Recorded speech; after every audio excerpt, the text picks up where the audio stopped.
Hello दोस्तों, आज हम पढ़ेंगे ओशो की जीवन जीने की कला बुक, जिसमें हम पढ़ेंगे आज चैप्टर पृथ्वी नष्ट कर रहे हैं। Let me start now. जंगल विदा हो गए।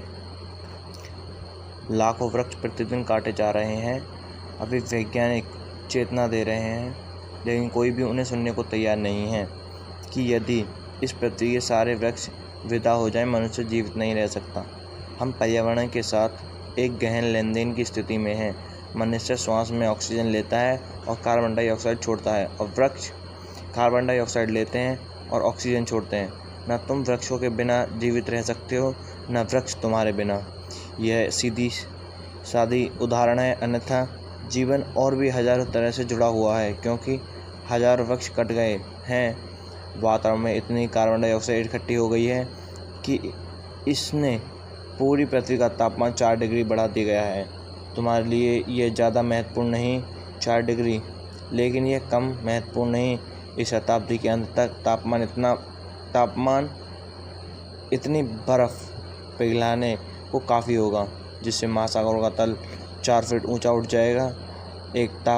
1 डिग्री तापमान के बढ़ने का मतलब है कि सागर का तल 1 फुट ऊंचा उठ जाना। इसलिए जो शहर महासागरों के किनारे हैं और सारे बड़े बड़े शहर उनके किनारे पर हैं, वे अपनी पानी से भर जाएंगे यदि तापमान बढ़ता रहा, जिसकी पूरी संभावना है, क्योंकि अभी तो कोई भी सुनना नहीं चाहता। बिना किसी समझ के वृक्ष काटे जा रहे हैं, व्यर्थ के जीवन के लिए, खटिया के लिए, अखबार के लिए। तुम अखबार चाहिए और तुम जीवन को नष्ट कर रहे हो। इस बात की संभावना है यदि हिमालय की सारी बर्फ़ पिघलनी शुरू हो जाए, जैसे अतीत में नहीं हुआ, तो महासागरों का तल 20 फीट ऊंचा उठ जाएगा और लगभग पूरी पृथ्वी को डुबो देगा।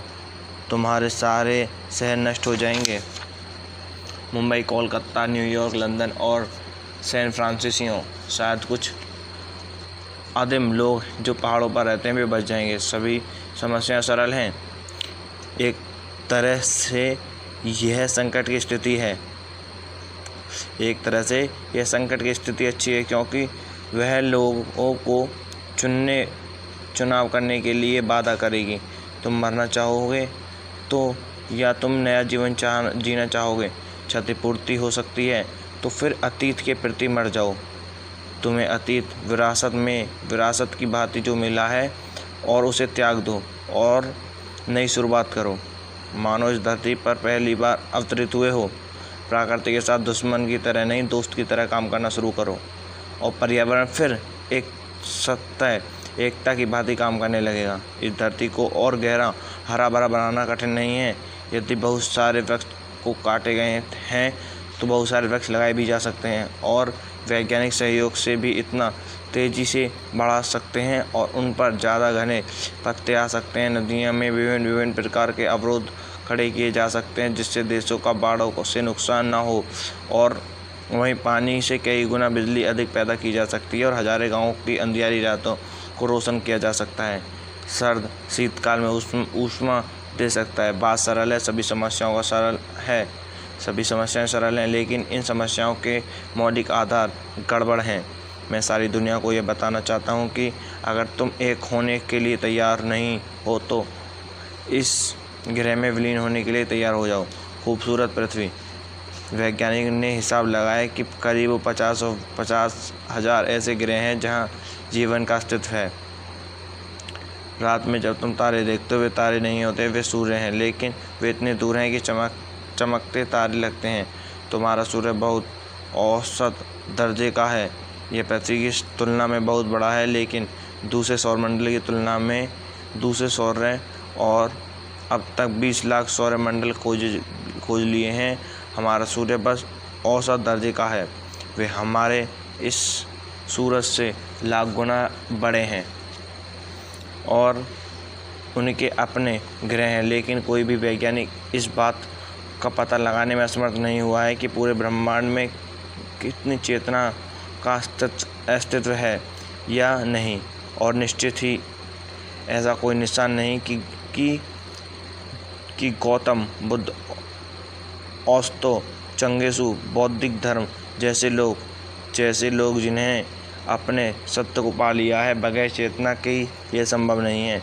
यह पृथ्वी पूरे ब्रह्मांड में समृद्धतम है और ब्रह्मांड अनंत है, इसकी कोई सीमा नहीं है। जीवन सिर्फ यहाँ इतने सुंदरतम ढंग से प्रकट हुआ जहाँ की चेतना है, और चेतना ने ऐसी विधियाँ विकसित की हैं कि यह शिखर तक पहुँचा सकते हैं। चेतना एक एवरेस्ट पर है। चीज़ें ऐसी जगह आ गई हैं कि पूरी मानवता को जगाया जा सकता है।